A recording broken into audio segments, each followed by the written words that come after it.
Do you believe that Princess Diana's death was just an accident? Before she died, she knew she was marked. She revealed dark secrets to me, secrets about rituals, non-human figures, and an invisible system called the Circle. For the first time, you're about to hear the truth they don't want you to know.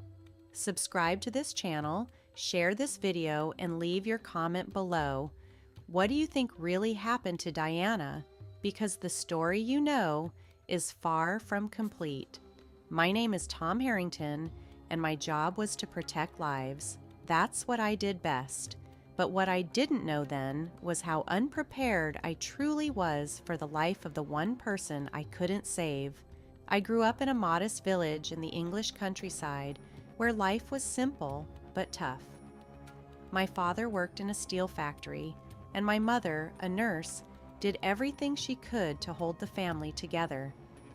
My childhood was ordinary, though not easy, and as I grew older, I began to feel a deep restlessness. I didn't want to spend my life in that small village, repeating the same routines my parents and neighbors had lived. I wanted something bigger, something with purpose. The Army seemed like the best path forward. At 18, I enlisted, and although I wasn't the strongest or the smartest, I quickly distinguished myself. My strength wasn't in brute force, but in my ability to keep a cool head under extreme pressure. Years later, I found myself in the Middle East, leading small, high-stakes missions that never made the news. I learned to read people, predict behavior, and most importantly, how to survive. It was a life of precision and focus. But after a decade of service, I realized I had given enough. I left the Army, eager for a quieter life, though the quiet didn't last long. I was recruited by a private security agency that specialized in protecting high-profile figures, politicians, CEOs, and eventually, royalty. That's how I ended up on Princess Diana's protection team. The first time I saw Diana was at a charity event in London. My first impression? She was like every other royal I'd encountered, elegant, composed, and untouchable. Her smile seemed rehearsed, her movements deliberate, but then I saw her eyes. There was no arrogance, no superiority, just sadness, deep, quiet sadness. It caught me off guard. Royals weren't supposed to feel real, but there it was, written all over her face.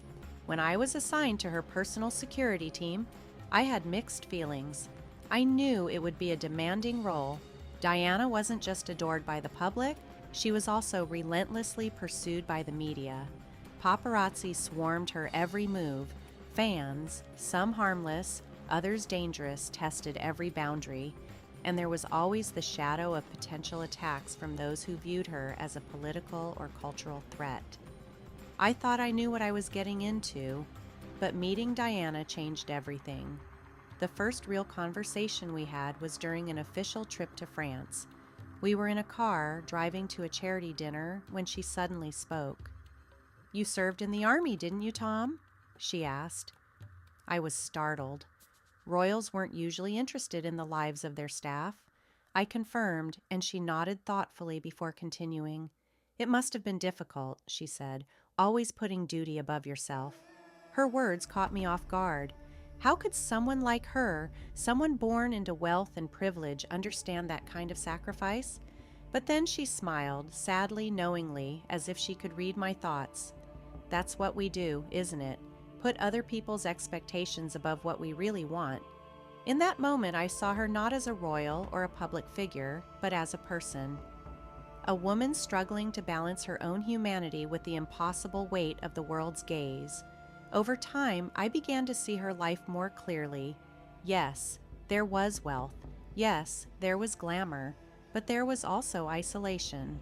Diana wasn't just a princess. She was a prisoner in a gilded cage. She could light up a room with her smile, radiating warmth and compassion to the crowds. But behind closed doors, she would confide in me, shedding the mask she was forced to wear. One night, as she gazed out of a hotel window, she said something that stayed with me. "You know, Tom, sometimes I think royalty isn't a privilege, it's a sentence. I realized then that my job wasn't just about protecting her from physical harm. It was about being a trusted presence in a world where she trusted almost no one. And yet, for all her struggles, what impressed me most was her humanity. The world saw her as the people's princess.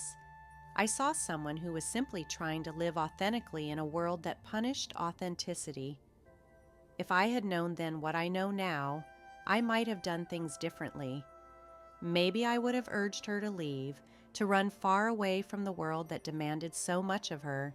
But at the time, I believed I could protect her. I believed I could shield her from the dangers that lurked around every corner. I never imagined that the greatest threat wasn't out there, but inside the very walls that were supposed to keep her safe. The first time Diana spoke to me about the royal family was on a rainy evening at Sandringham. We were heading to yet another event. Everything seemed normal.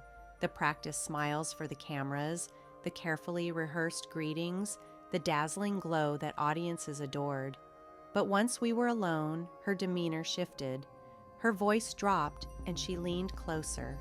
What she said that night changed everything I thought I knew about the monarchy. She loved so much. But when we got back to the car, something was different. She was quiet, looking out the window, her gaze following the raindrops as they traced winding paths down the glass. For a moment, I thought she was just tired.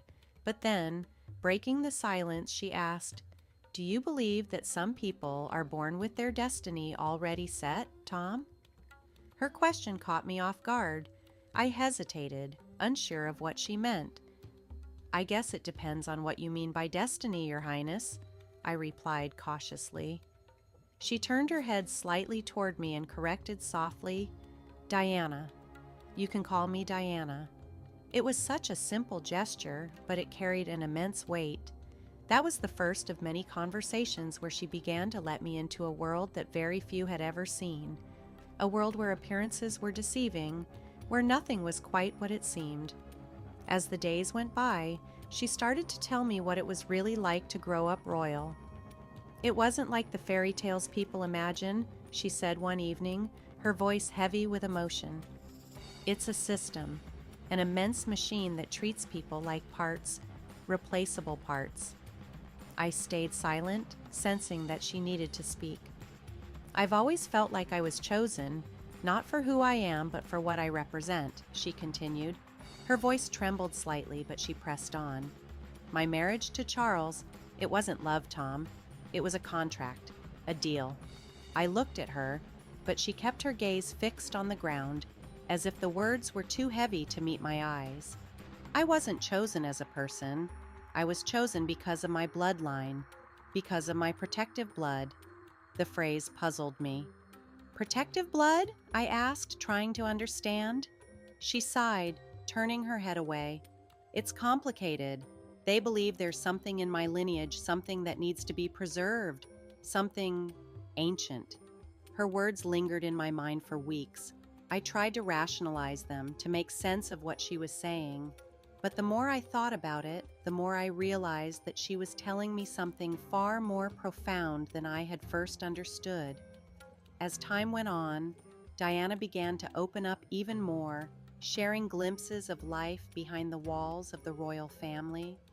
She described encounters devoid of emotion, where every word and gesture was calculated. "The monarchy," she said one day, "isn't a family, Tom. It's a business. They don't think about feelings. They think about legacies, about maintaining what they call the balance of order." I asked her if there was anyone she could truly trust within the system. Her response was immediate, almost instinctive. "Nobody. Not in there." She went on to recount her conversations with Charles, which, more often than not, ended in stony silences or short, carefully chosen sentences. "Any attempt to express yourself, to be human," she said, "is seen as a threat. They don't want me to feel. They want me to smile, to wave, to be perfect. But deep down, I know I will never be enough for them." Months later, Diana began to speak more openly about what she called the true purpose of the monarchy. One evening, after a particularly long pause, she said, "Tom, there are things you wouldn't understand." I leaned forward, determined. "Try me." She smiled faintly, but her eyes betrayed a deep sadness. "It's older than any government, older than any crown. The monarchy doesn't just protect a throne, they protect secrets, ancient ones." "What kind of secrets?" I asked, my curiosity getting the better of me. She hesitated, then shook her head. "If I told you, you wouldn't believe me." I pressed her gently, sensing that there was something she desperately wanted to say, and then finally, she looked at me and said something that I'll never forget. "The royal family doesn't rule by tradition alone. They maintain the balance between what is visible and what is invisible." Her words sent a chill through me. I didn't know what to say, but Diana noticed my confusion. She placed a hand on my shoulder and said, "Don't try to understand everything now. Just know that if something ever happens to me, it won't be by chance." It was as if she was trying to prepare me for something I couldn't yet see. Over the following weeks, she revealed more, pieces of a puzzle so strange and disturbing that I couldn't dismiss them as mere paranoia. For the first time, I began to understand why she felt so unsafe, so trapped within that system. The first time I accompanied Diana to Balmoral Castle, I noticed it immediately. Something about the place felt off. I'm not a superstitious man. I spent years in the army facing situations that tested every fiber of my being, but Balmoral was different. The moment we arrived, an overwhelming silence filled the air. It wasn't the peaceful kind of silence. It was heavy, almost oppressive, as if the castle itself carried the weight of centuries of secrets. Diana sat quietly for the entire journey, her usual curiosity replaced by an unusual stillness. She stared out the window, lost in thought. When we finally entered the castle, something else struck me: the staff. They moved with precision, but there was a tension in their every step.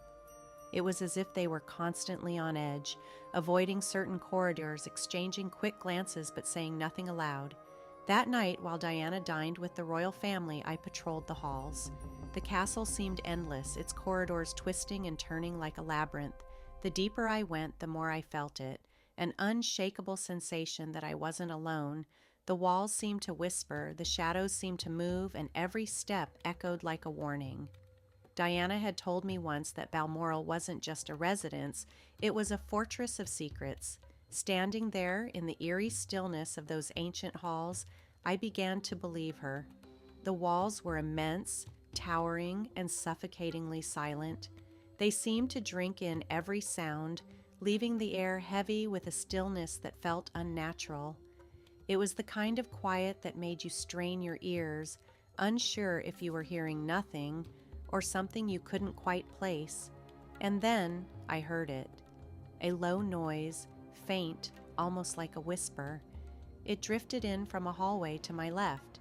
Now I'm not the type of person to scare easily, but there was something about that sound, something unsettling. It wasn't loud or threatening, but it crawled under my skin, making my stomach churn. I don't know what possessed me, but I began to follow it, step by hesitant step, until I reached a door.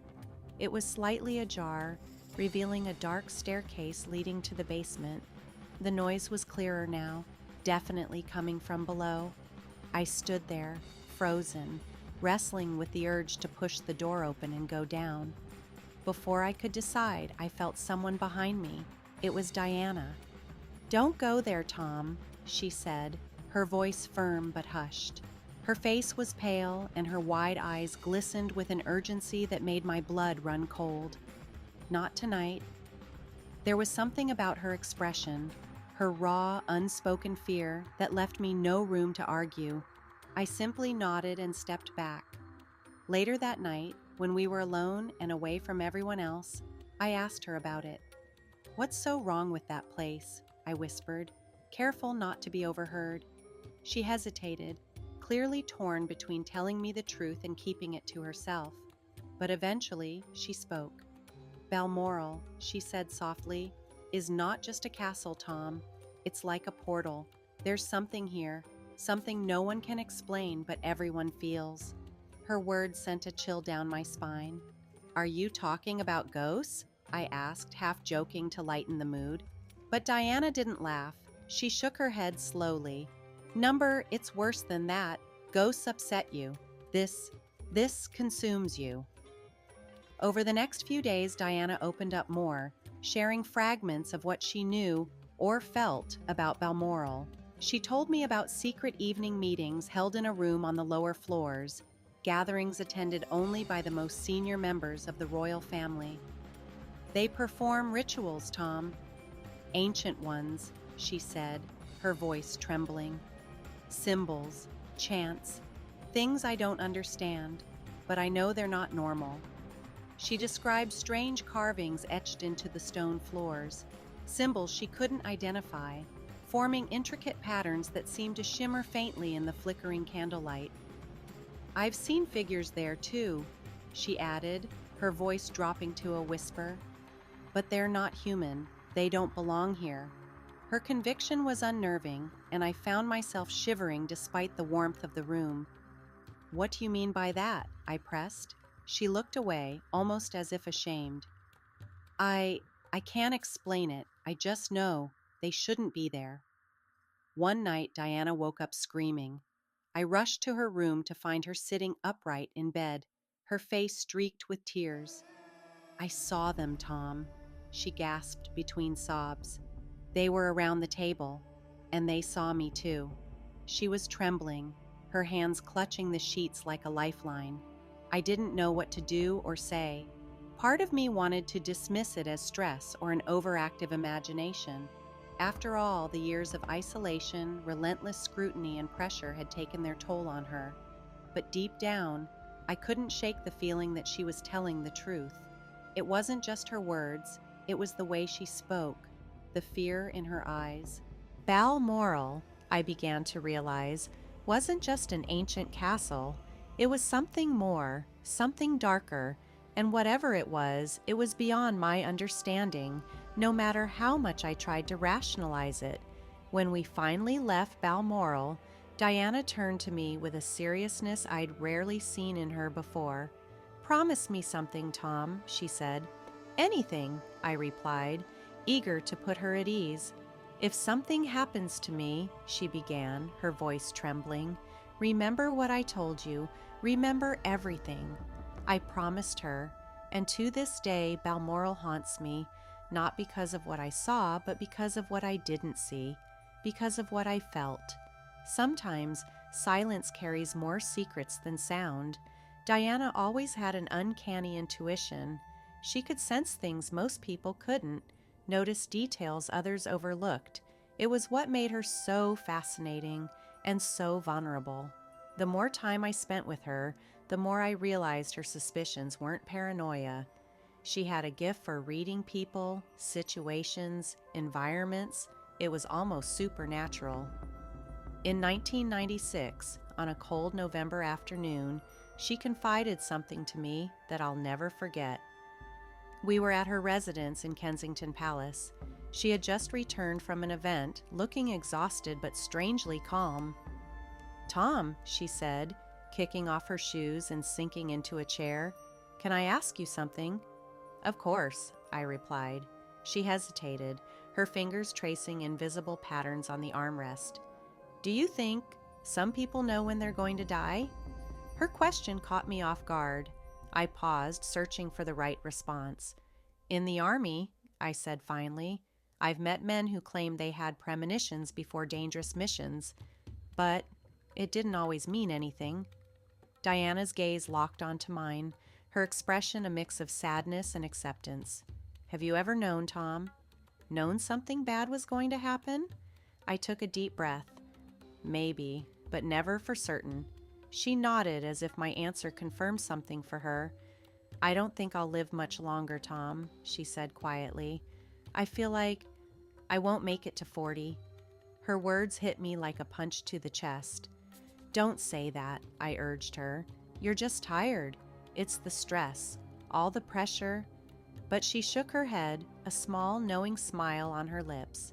It's not stress. It's not paranoia. It's like I feel them watching me. Her words lingered in the air long after she left the room. Even now, years later, I can still hear them. And I wonder, how much did she know? How much could she sense? When I asked her who they were, she hesitated before responding. The people who control everything. You know who they are. They don't like those who ask questions, those who go against the rules. Her voice was calm, yet there was a weight to her words that made the hairs on my neck stand up. Over the next few months, Diana began to open up more, cautiously revealing her suspicions. She spoke of strange, unsettling phone calls, cars parked for hours outside Kensington Palace, their occupants seemingly watching her every move. She mentioned furtive glances exchanged during official events. "They want me to shut up," she said one day, her tone more resigned than angry. "I know too much." I pressed her, asking what exactly she knew. But Diana never answered directly. "I can't tell you, Tom," she said softly, almost apologetically. "It's not something you should carry." By 1997, just before her trip to France, Diana seemed more tense than usual. We were walking together in the palace gardens when she suddenly stopped, her expression serious. She looked me in the eye and said, "Promise me, if something happens to me, you'll tell the truth." I promised her without hesitation. At the time, I thought she was just overwhelmed by stress. I didn't truly believe anything would happen. The night before her fatal accident, Diana called me. Her voice was calm, but there was something in her tone that felt off. "Tom," she said, "I just wanted to say thank you for everything. You were more than a security guard. You were a friend." I remember the way she said it so vividly, like it was a goodbye. But at the time, I didn't dwell on it. The call ended, and I thought little of it until the next day. The next morning, the news shattered my world. I was at home when the phone rang. On the other end, a tense voice informed me that Princess Diana had been in a car accident in Paris. "She's in the hospital," they said. "The situation is serious." I froze, the words sinking into me like a blow. For years, my life had revolved around protecting her. Even after leaving the official security team, I still felt an overwhelming sense of responsibility for her safety. Diana wasn't just a client. She was someone who had trusted me. That trust weighed heavily on me. I turned on the television, and the images on the screen were horrifying. Footage of the Pont de l'Alma tunnel filled the broadcasts, flashing cameras, a crumpled car, paramedics rushing to the scene. Reporters spoke in hushed tones about paparazzi, excessive speed, and a drunk driver. But as I watched, something gnawed at me. The pieces didn't fit. The chaos in those images felt staged, deliberate. As the hours passed, my unease deepened. At around 4 a.m., confirmation came. Diana was gone. I sat there on the couch, staring blankly at the screen. My mind refused to process it. She was gone. She was right. Diana had known her life would be cut short. And now, here I was, living through the prophecy she had quietly spoken of. In the days that followed, the media erupted with coverage. Headlines screamed about tragedy, mourning, and the official story, a tragic accident caused by reckless paparazzi and a drunk driver. The world grieved, but something didn't sit right with me. The more I watched, the more I questioned. There were too many loose ends, too many things that didn't add up. I became obsessed with uncovering the truth. I reached out to old contacts in the security world, including those who had been part of the team accompanying Diana in France. Most were reluctant to speak, clearly afraid, but a few slipped me fragments of information that only deepened my suspicions. One of them confided in a hushed voice, "Tom, it wasn't just an accident. Something bigger was happening that night." Before I could ask more, they hung up abruptly. A few days later, I received an unmarked envelope in the mail. Inside was a single photograph of Diana's wrecked car. On the back, written in bold, uneven handwriting, were the words, "Look at the driver." I started digging deeper into Henry Paul, the man who had been behind the wheel that night. Yes, he worked for the Ritz. But as I delved into his background, disturbing details emerged. Leaked documents suggested he had connections to intelligence agencies. There were signs he had been under surveillance by secret services in the weeks leading up to the crash. Why? What role had he really played that night? The deeper I looked, the more questions I uncovered. And with every new lead, the weight of Diana's words returned to me. If something happens to me, tell the truth. Before the tragedy, what did he know? And more importantly, who was really in control that night? Another thing that kept nagging at me was the response time of the emergency teams. Reports revealed it took over an hour to get Diana from the crash site to the hospital, even though the journey was relatively short. Eyewitnesses claimed there were at least 2 motorcycles that sped away from the scene shortly after the accident. Who were these bikers? Why did they leave so quickly without helping? As I dug deeper into the events surrounding that night, I began to feel like my obsession was drawing unwanted attention. Cars started appearing frequently near my home, parked for hours on end without any obvious reason. One night, when I got home, I noticed my mail had been disturbed. Some letters were out of order, almost as if someone had rifled through them. That was when I received another envelope. Inside was a single note with just 3 words written on it. "Let it go. For your sake." It sent a chill down my spine. In that moment, I realized this wasn't just an ordinary tragedy. There was something much darker, an invisible force that was determined to bury the truth. The days following Diana's death were some of the quietest, yet heaviest days of my life. The silence was oppressive, almost as if it were waiting to explode into chaos. It felt like standing on the edge of something vast, unknown, and terrifying. Yet in the midst of that silence, one thing became clear to me. If I kept seeking answers, I'd be putting my own life at risk. But there was something I couldn't ignore, the promise I'd made to her. "If something happens to me, Tom, tell the truth." Sitting alone in a darkened room, I heard her voice echo in my mind. I couldn't just let it go.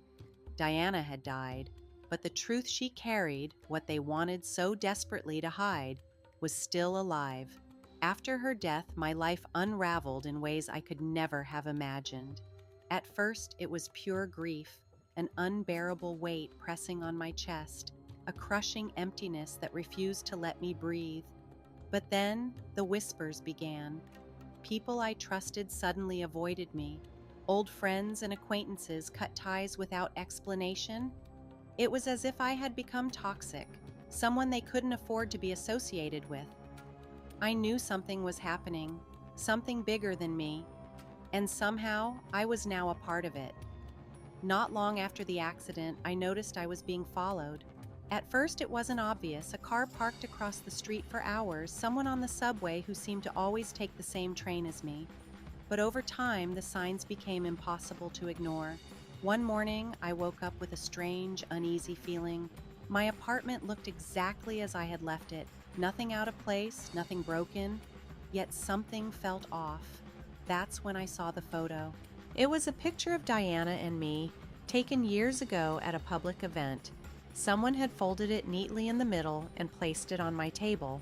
On the back of the photo, in handwriting I didn't recognize, were the words, "You know too much." From that moment, I understood that my life would never be the same. In the days that followed, things only got stranger. A close friend of mine, someone who had once worked in royal security, called me in the middle of the night. His voice was shaky, almost a whisper. "Tom, be careful. They're watching you." "Who?" I demanded, but he mumbled something inaudible and hung up. When I tried calling him back, the number was no longer in service. I never heard from him again. One evening, as I went out for a run, I noticed a black car trailing me. It stayed at a distance, its headlights glowing faintly in the dark. When I stopped and turned to confront it, the car sped up and disappeared around the next corner. But that wasn't all. My phone started malfunctioning. Calls dropped, messages failed to send. Frustrated, I took it to a repair shop. The technician inspected it, then looked at me with a worried expression. "There's something unusual here," he said. "It looks like someone's monitoring this device." The feeling of being watched became constant. No matter where I went, I couldn't shake the sense of invisible eyes following me. The scariest moment, however, came on a stormy night. Rain poured down as I walked home, the street lights casting long, eerie shadows. When I reached my apartment door, I noticed it was slightly ajar. Instinct kicked in. I pulled out the gun I always carried, a habit from my years in the military, and stepped inside cautiously. The scene was chaos. Drawers were pulled open, papers scattered everywhere, yet strangely nothing seemed to be stolen. Nothing except for one thing, Diana's diary. That diary was the heart of everything. Before her death, Diana had entrusted me with it, telling me it contained answers, secrets that could change the world. I had hidden it well, or so I thought, but somehow they had found it. Without the diary, I felt lost. I questioned everything, what I knew, what I should do next. I knew that continuing to investigate meant risking my life, but I also knew that Diana had died for a reason. She believed these secrets were too important to remain hidden. A few days later, another envelope arrived. Inside was a single page from Diana's diary, a page I had never seen before. It described forces operating in the shadows, global manipulations, systems of control that govern the world from behind the curtain. At the bottom of the page was a chilling sentence. "If you're reading this, they already know where you are." My hands trembled as I read those words. In that moment, I understood. I wasn't just searching for the truth. I had become a target. But something else became clear as well. They were only trying to silence me because they feared what I might uncover. That fear gave me strength. Diana had entrusted me with her diary. Whether she had written it all in a single burst of inspiration or over years of careful observation, I'll never know. But one thing was certain. Her words carried a power they couldn't ignore, and neither could I. Tom, the diary was old, its cover aged and simple, with no markings or identification. "If something happens to me, this diary is the only thing you must protect," Diana said, her voice trembling with a seriousness that made my chest tighten. Her words froze me in place. I asked her what was in it, but she shook her head with a solemn look. "It's better if you don't know now. Just promise me. Promise you'll take care of it," she said. I hesitated, but then nodded. "I promise," I replied. For a long time, I kept the diary hidden, untouched, too afraid of what I might uncover if I dared to open it. It sat there, like a silent reminder of her warning. Only after her death, weeks later, did I finally find the courage to crack it open. Events around me had started spiraling out of control, and I needed answers. The first page hit me like a punch to the gut. There was a single sentence scrawled in bold, almost aggressive handwriting. "The truth will be your greatest weapon, but also your greatest danger." The following pages were a chaotic yet deliberate collection of thoughts, observations, and warnings. Some pages were so disorganized that it looked as if she had written them in a panic. Others were neatly structured, almost methodical, but every word carried a sense of urgency, as if she knew her time was running out. At first, her notes seemed trivial. She described meetings, dinners, conversations in palace corridors, mundane events. But as I read further, a disturbing pattern began to emerge. Diana detailed secret meetings involving members of the royal family and figures who had no obvious connection to the monarchy. Tycoons, powerful political leaders, even renowned scientists. Over and over, she referred to an enigmatic group she called the Guardians. "They don't just protect the throne, Tom," she wrote. They protect something much bigger, something we can't see. She described ceremonies and rituals she had witnessed. Some defied logic, their meaning cloaked in mystery. Symbols were carved into ancient stones. Objects, bizarre, old-fashioned, yet eerily powerful, were used in ways that made no sense. They believe, she wrote, that royal blood isn't just symbolic, it's a connection, a link to forces beyond our understanding. One passage stopped me cold. Diana described a night at Balmoral when she awoke to the sound of voices downstairs. Curious, she got up to investigate.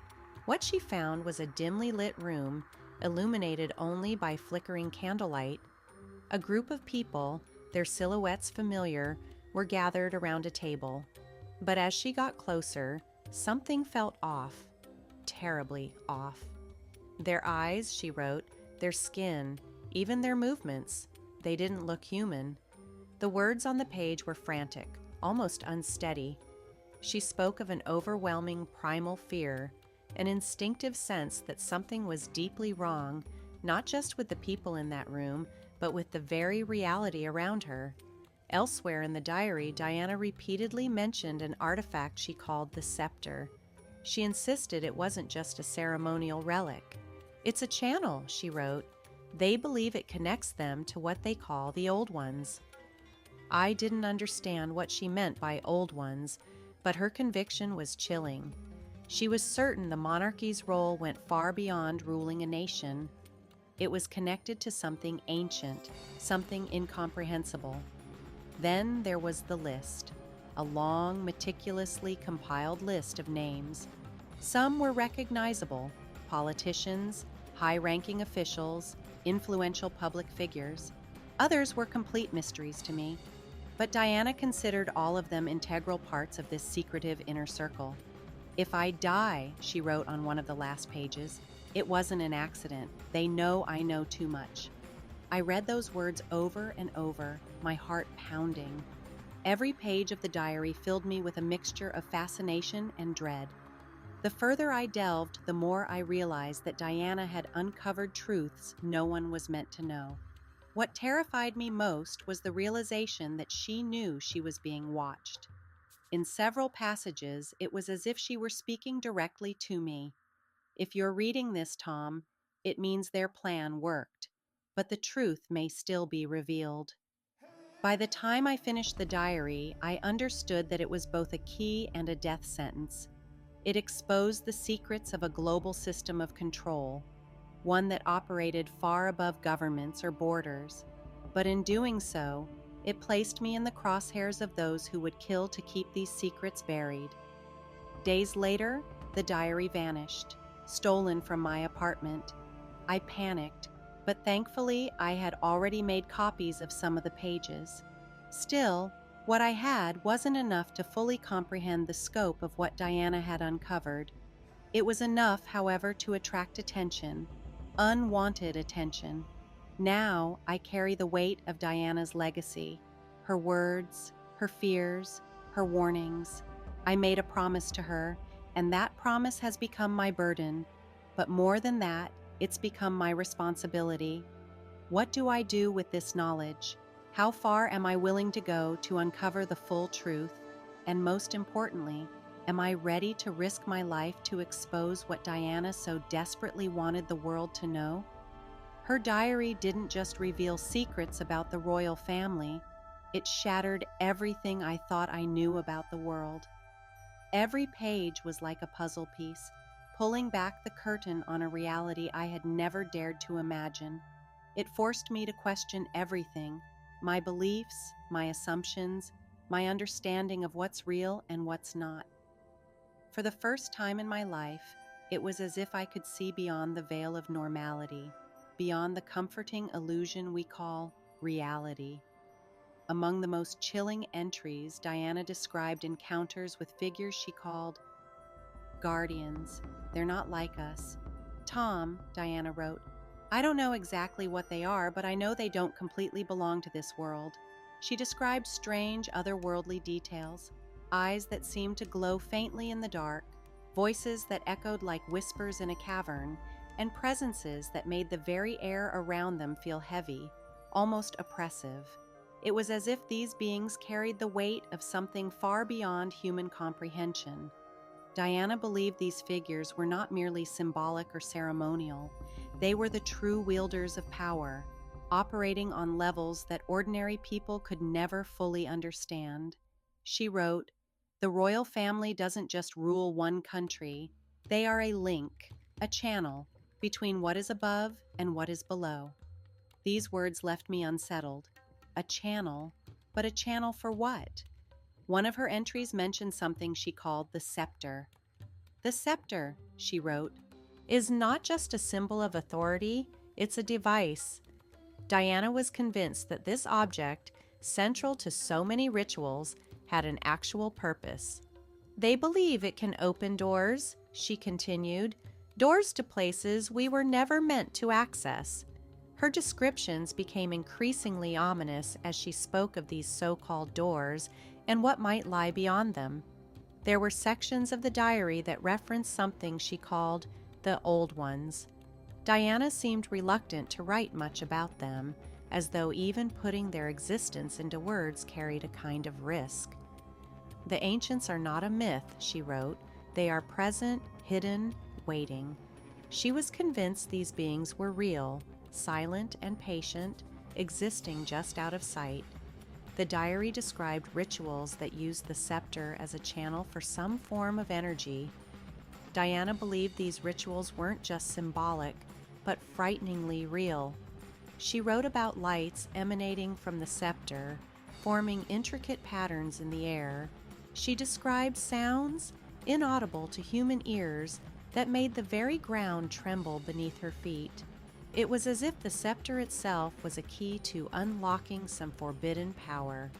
One passage stood out in vivid, terrifying detail. Diana recounted a night when she allegedly witnessed something, a moment that shook her to her core. "They stood around the table," she wrote, "holding the scepter. The air seemed to ripple, like reality itself was being stretched and pulled. And then I saw it. Only for a second, but I saw it. Something on the other side." She didn't describe exactly what she saw, only that it was something that shouldn't exist, something that didn't belong in the human world. What unsettled me most was Diana's assertion that these rituals weren't just about maintaining power or wealth. They were about protection. "They don't do it for themselves, Tom," she wrote. "They do it because if they don't, whatever's on the other side will find a way through." The implications were staggering. If Diana was right, the monarchy wasn't just an outdated political system. It was a crucial part of some larger hidden machine, one designed to maintain balance and order against forces we couldn't begin to understand. She suggested that even modern institutions, technology, science, and religion were subtly manipulated to sustain this balance. "The truth is malleable," she wrote, "and they shape it as they need to." The more I read, the more my perception of the world began to shift.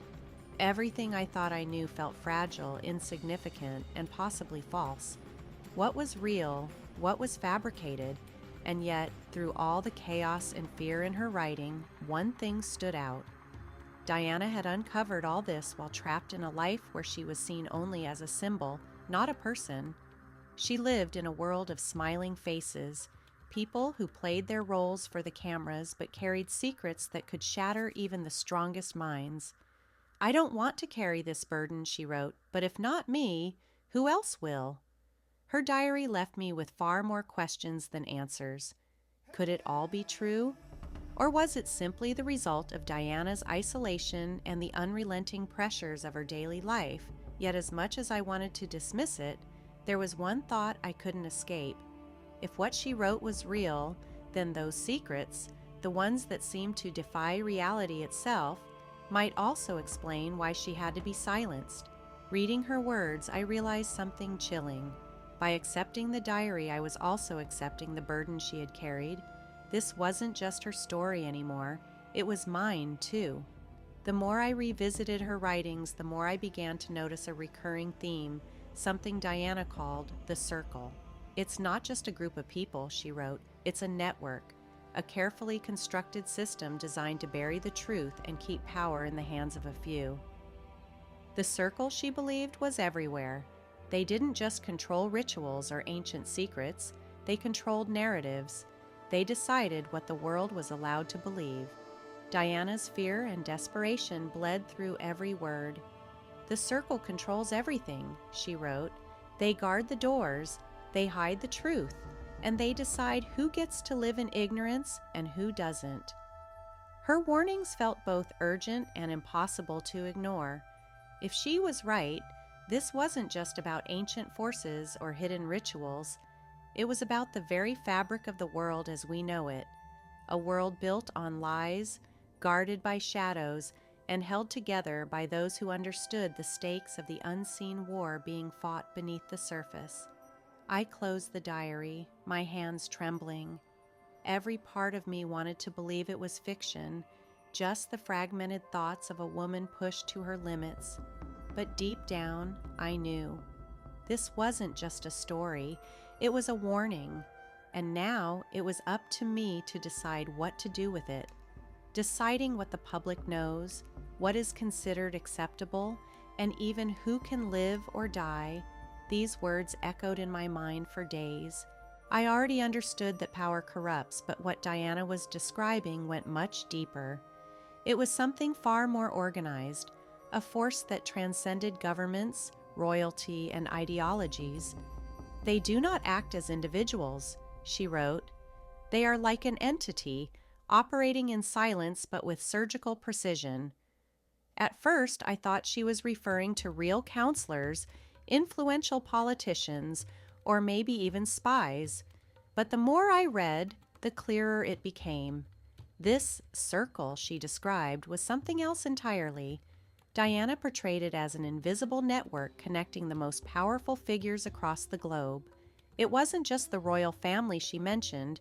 She spoke of leaders of corporations, global banks, churches, and even scientific organizations.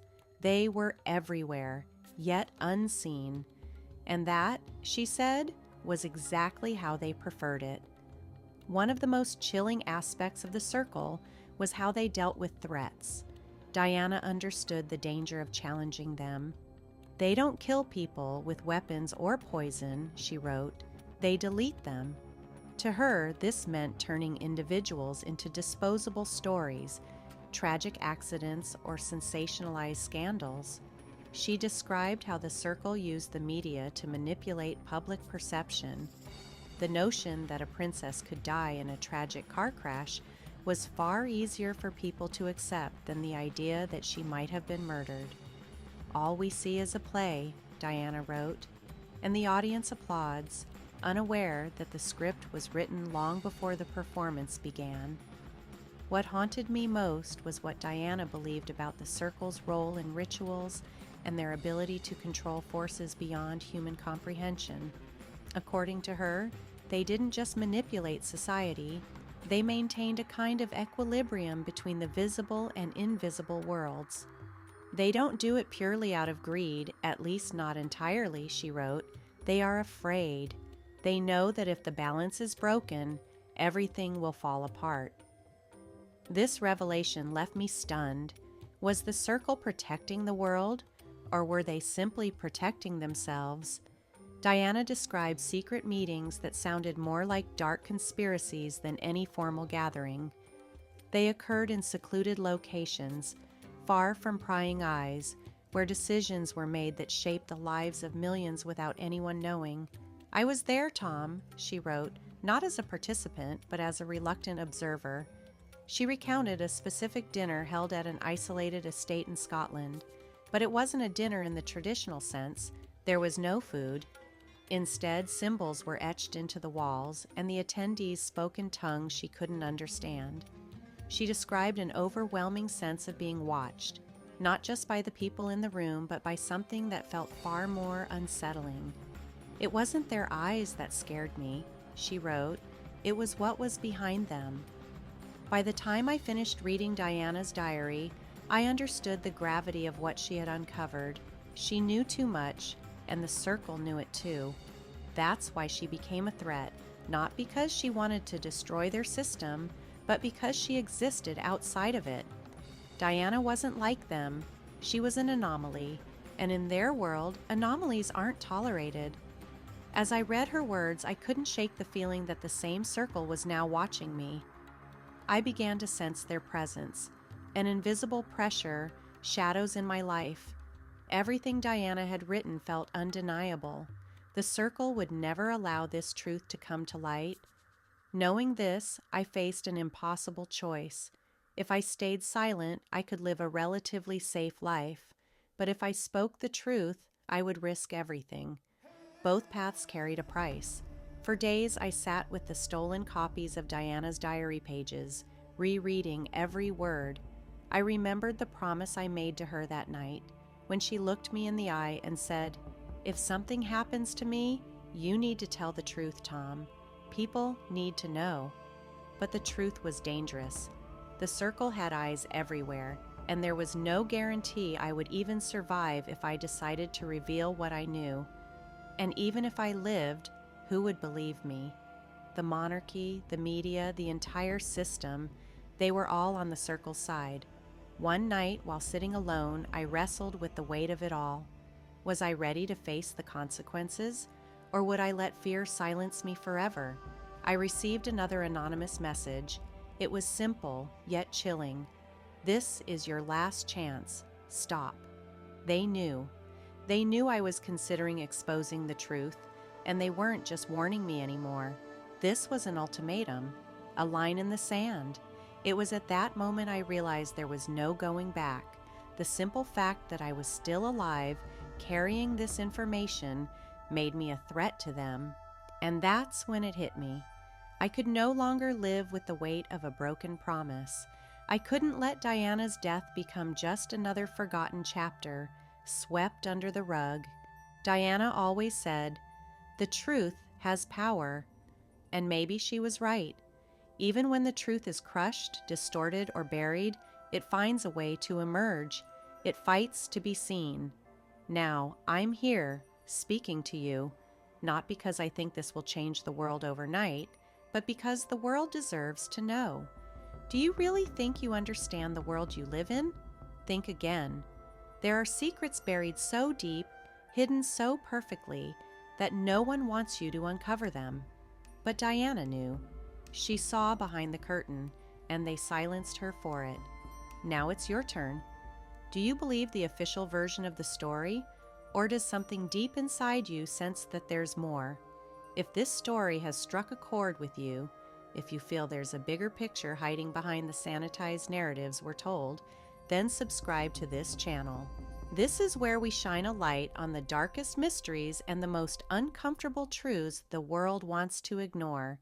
Share this video with someone you know who's ready to hear the truth. Leave a comment below. What do you think lies behind all of this? What's your truth? Together, we can ensure stories like this aren't forgotten, because silence is their greatest weapon. And your voice could be the first step in breaking the cycle. Thank you for watching. And remember this, sometimes the truth is hidden in plain sight.